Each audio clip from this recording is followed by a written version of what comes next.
최근 수돗물 유충 사태로 불안함을 느낀 시민분들 많으실 겁니다. 어제 환경부가 지난 열흘간 전국 일반 정수장 435곳을 전수 조사한 결과를 발표했는데요. 조명래 환경부 장관과 함께 수돗물 유충 사태의 원인과 해법은 무엇인지, 그리고 그린 뉴딜에 대해서 이야기 나눠보도록 하겠습니다. 장관님 안녕하세요. 예, 안녕하세요. 저희 스튜디오에 나오신 분 중에 가장 높으신 분이 아닌가 싶은 생각이 드는데요. 예, 여기까지 나오셔서 자주 나왔습니다. 네, 그러면 앞으로도 자주 나와주시는 예, 걸로. 그래 하겠습니다. 네. 네. 자, 유튜브 TBS FM 들어오시면 보이는 라디오로도 함께 하실 수 있습니다. 자, 일단 이게 굉장히 많은 분들이 불안해졌어요. 아무래도 수돗물에서 유충이 발견되는 게 처음에는 뭐 인천이었다가 그다음에 막 서울도 나오고 뭐 대전도 나왔다 그러고 하니까 굉장히 불안해했는데, 어제 일반 정수장 433곳 전수 결과 발표가 됐습니다. 그리고 3곳에서 유충들이 발견이 됐다라고 했는데요. 일단은 벌레들이 거기를 어떻게 들어가게 된 건가요? 제가 너무 장관님 모셔놓고 말초적인 질문하는 것 같아서 죄송스러운데요. 예, 인천은 이제 네. 우리가 그 물을 이렇게 정수하는 걸 보면 화학 물질을 섞어가지고 네. 혼합하고 그다음에 그 이제 여러 가지 이물질들을 이제 침전을 시키고 그다음에 여과를 하고 네네. 그다음에 정수를 해서 배수장을 보내서 우리가 이제 수돗물로, 그러니까 수도 꼭지로 이제 보내는데 네. 인천 같은 경우에는 마지막 정수 단계가 하나 첨가가 됩니다. 이른바 이제 활성탄지를 해가지고 아하. 옛날에 우리 시골 가면 숯에다가 이렇게 숯을 이렇게 독에 담아가 물을 걸러 먹듯이 네네. 그런 절차를 이제 거칩니다. 그러니까 인천에서 유충이 발견된 곳은 바로 일반적인 정수 처리 시설에서 발견된 것이 아니라 이른바 이제 고도 정수 처리 시설이라는 활성탄지의 그 속에 네. 그 유충이 이제 네네. 발견된 겁니다. 이른바 그 날벌레가 네, 알을 깔짝고, 까서 네.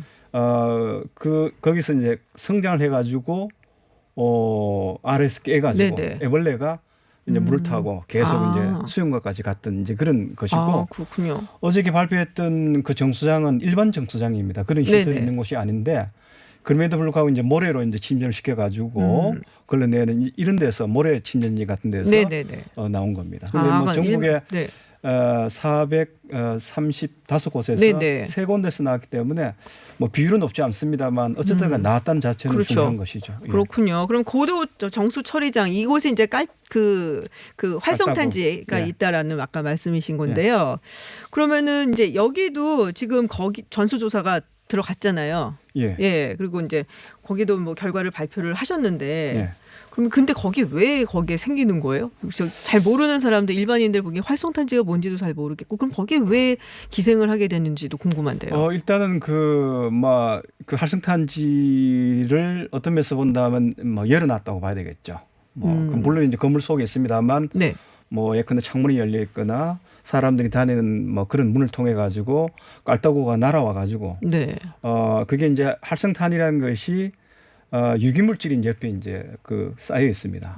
그러니까 알을 낳아가지고 그 알이 네. 그 활성탄지 껍질에 붙여가지고 껍데기에는 유기물을 이제 먹고 산 것이죠. 옛날에는 이제 그런 일이 없었기 때문에 네.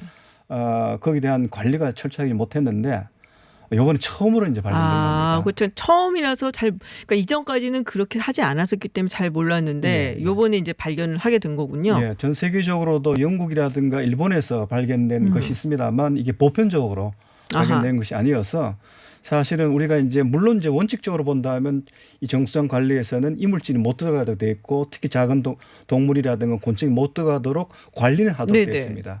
하지만 이런 것들이 과거에 없었기 때문에 아주 섬세하게 신경을 못 썼던 것이, 이럴 때는 방충망을 설치한다든가 뚜껑을 닫는다든가 활성탄을 정기적으로 이렇게 세척한다든가 이런 것을 했었더라면 발생이 안 됐을 터인데 그런 부분에 대한 것들이 제대로 고민을 못한 것 같습니다. 그렇군요. 그러면은 요번에 이제 어쨌든 이게 발견이 됐으니까 앞으로는 좀 철저하게 더 관리가 될 수 있겠네요.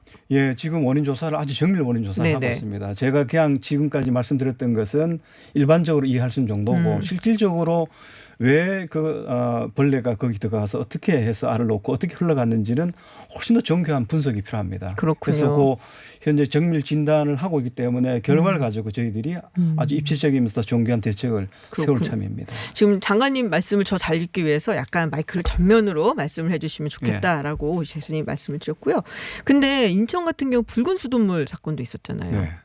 왜 인천에만 이렇게 자꾸 일어나는 건가요? 인천에 무슨 어떤 뭐 정수나 이런 데서 문제가 있는 건지 아니면은 구조적으로 그렇게 될 수밖에 없는 건지. 예, 뭐 특별히 그런 인과관계는 있지 않습니다. 적수 사고란 것은 수돗물에서 이제 붉은색이 뜨는 이제 네네. 것이 나왔다는 것인데 작년에 이제 인천에서 적수 사고가 났던 것은 수계 전단이라고 이제 물기를 이제 바꿨던 겁니다.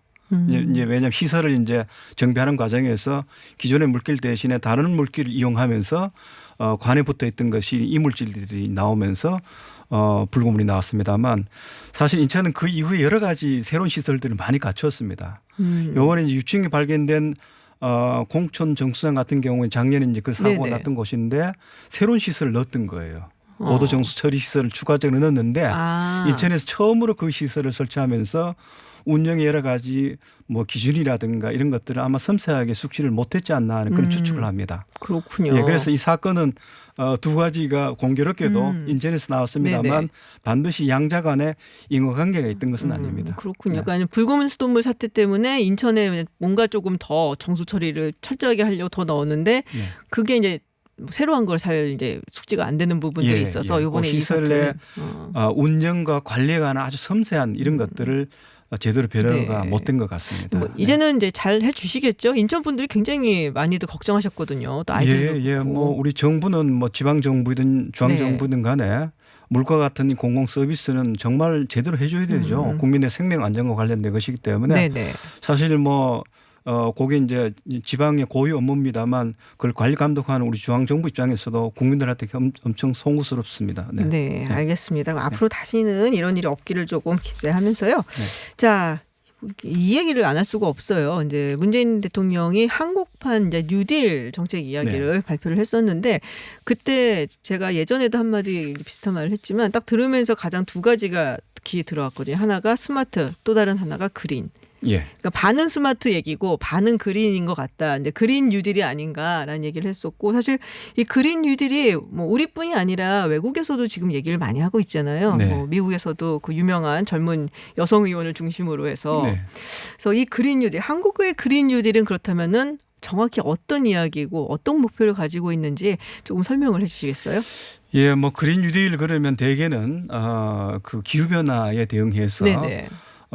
그 부분을 집중적으로 정부 재정 투입을 통해 가지고 산업적 측면에서도 녹색화를 하고 또 그걸 통해서 온실가스 감축도 하면서 또 새로운 녹색 산업을 익혀내는 또 그걸 통해서 뭐 산업 시스템 전반을 또 전환하고 일자리를 또 창출해서 공정한 또 전환 또 이루어지는 이런 것을 되게 목표로 합니다. 네. 우리도 뭐 포괄적으로 본다면 이제 그런 것을 목표로 한다고 볼 수 있는데 단지 차이가 있다고 한다면 이번 한국판 그린 뉴딜은 지금 코로나 상황에 대한 대책으로부터 시작된 겁니다. 그러니까 코로나 상황이 경제 위기를 가져오고 경제 위기도 따져보게 된다면 코로나가 불러온 경제 위기는 기후 환경 위기가 또 맞물려 있는 것이죠. 어떻게 맞물려 있나요? 코로나의 상당한 중요한 원인 일테면 네네.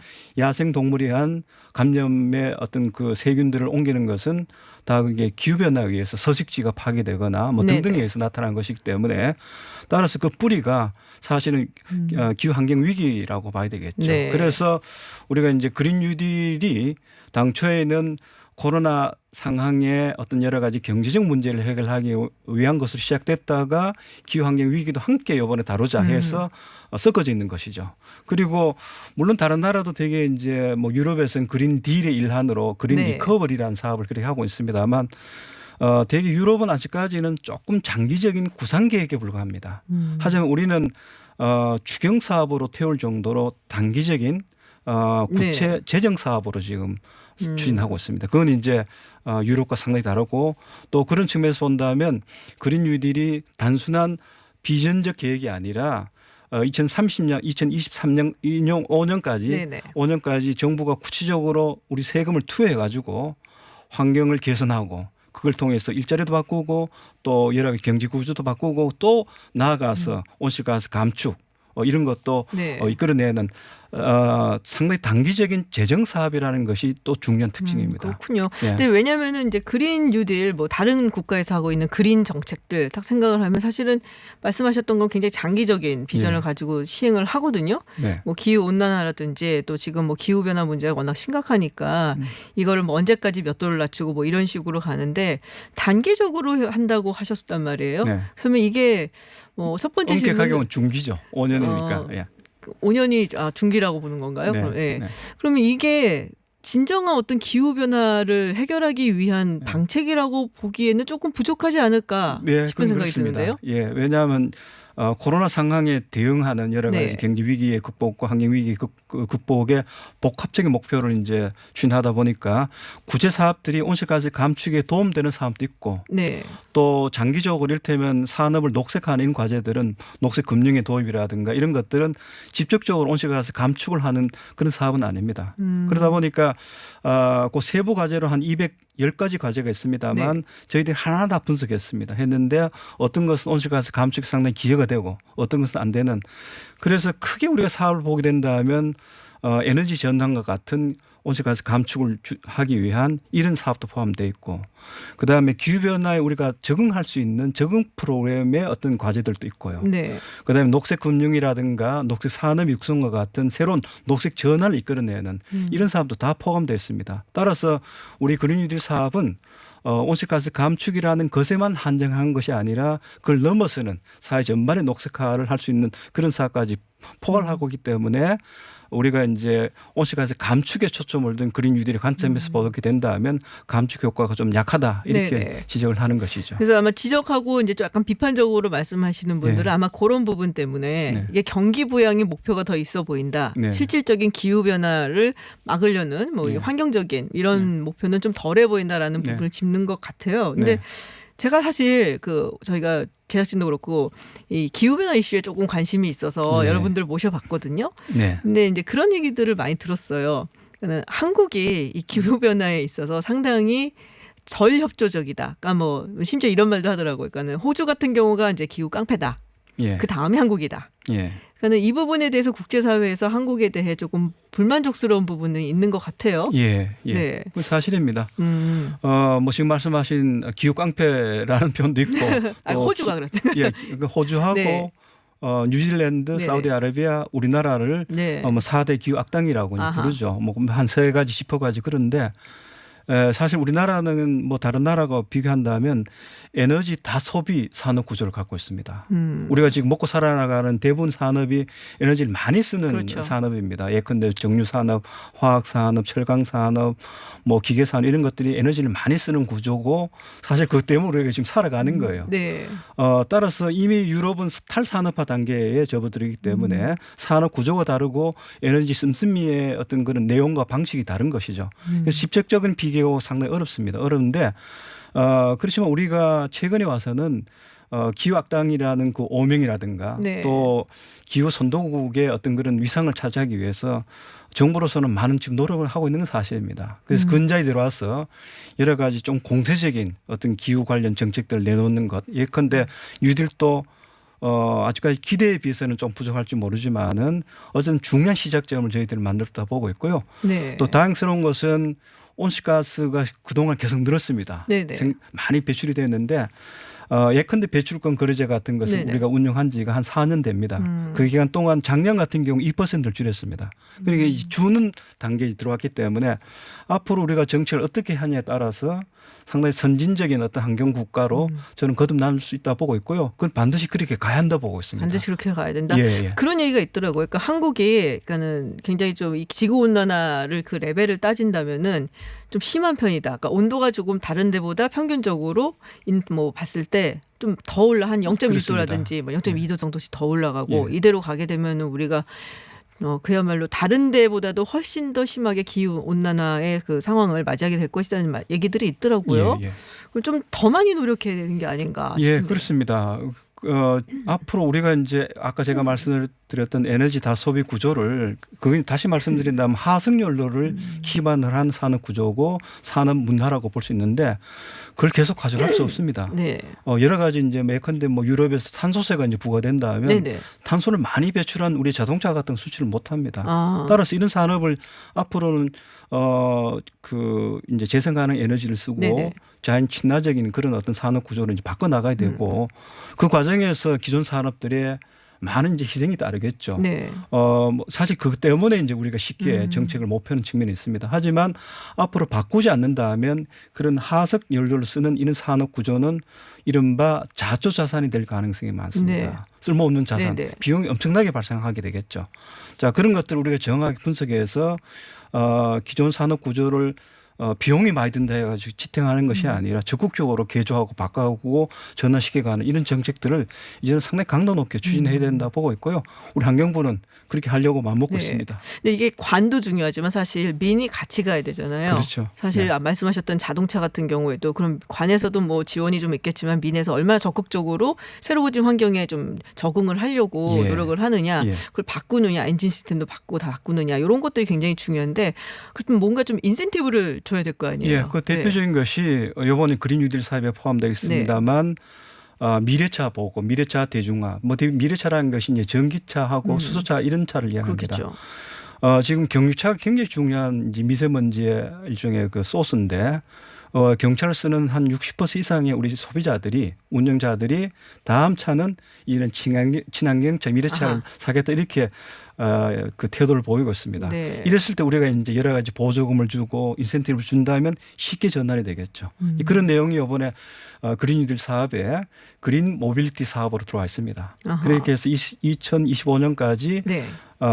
이 친환경 미래차를 144만 대를 우리가 공급하려고 이렇게 보급하려고 이번에 사업에 포함시켜 놨습니다. 아, 그렇군요. 네.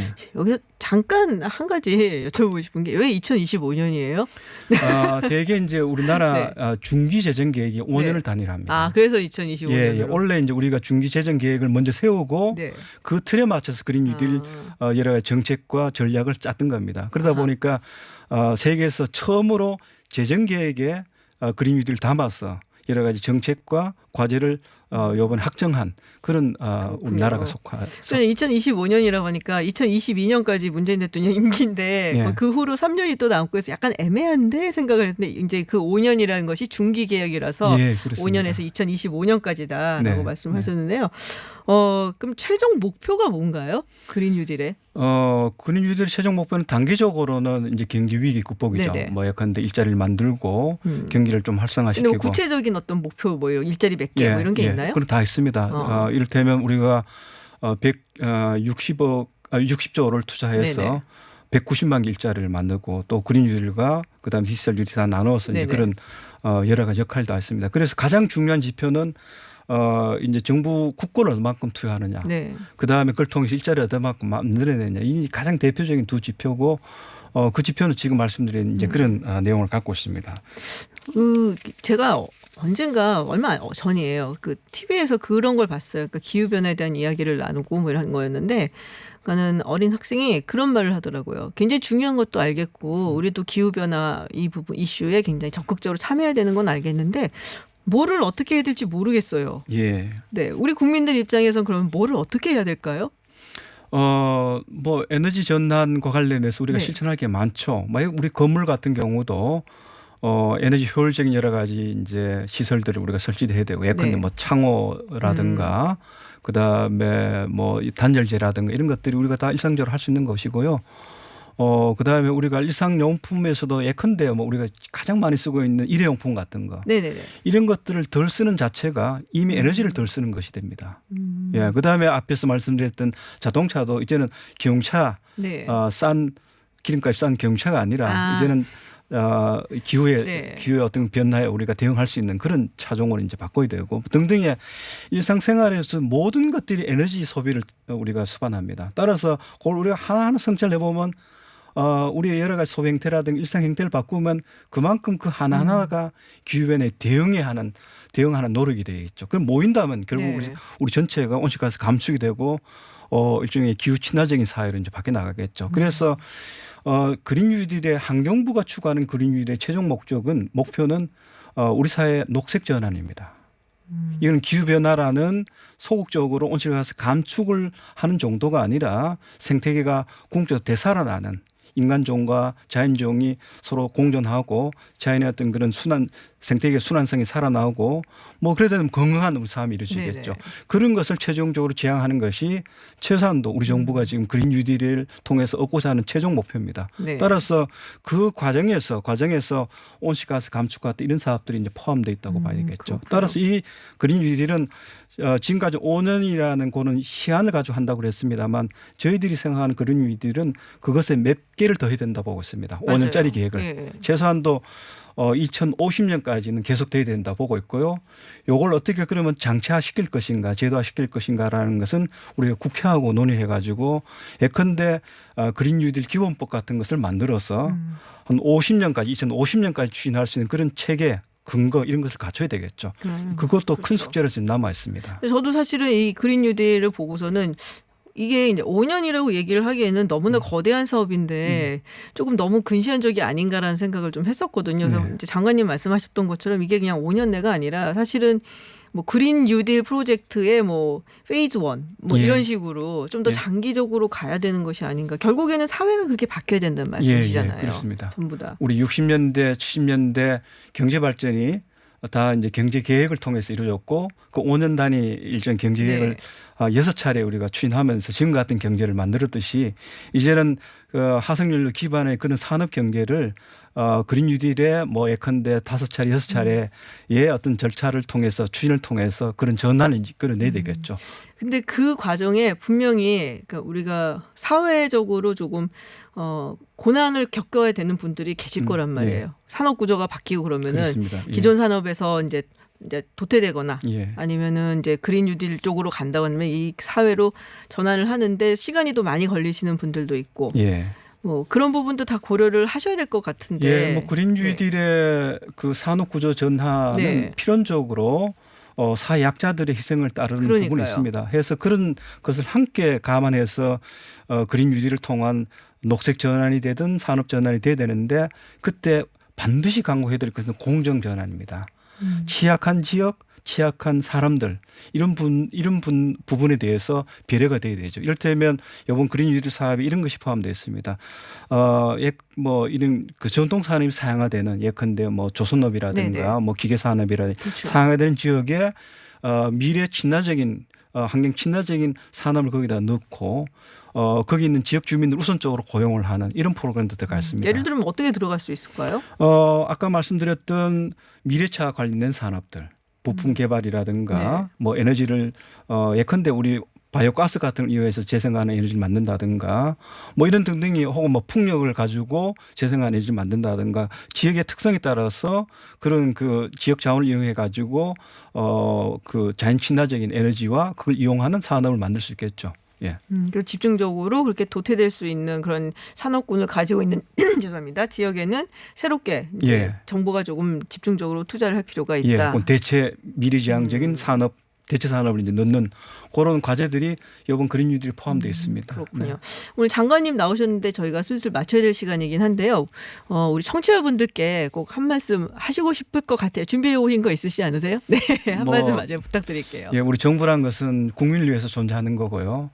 어쨌든 국민들한테 국민의 어떤 삶의 어떤 그런 그 안전이라든가 행복이라든가 이런 것을 우리가 최대한 보장해 주는 그런 정책을 펴야 됩니다. 뭐 그게 그린 뉴딜을 통해서든 혹은 뭐 수돗물 정책을 통해서든 특히 우리 환경부는 우리 민생과 관련된 그런 정책을 많이 펴고 있습니다만 국민들이 보기에는 늘 부족합니다.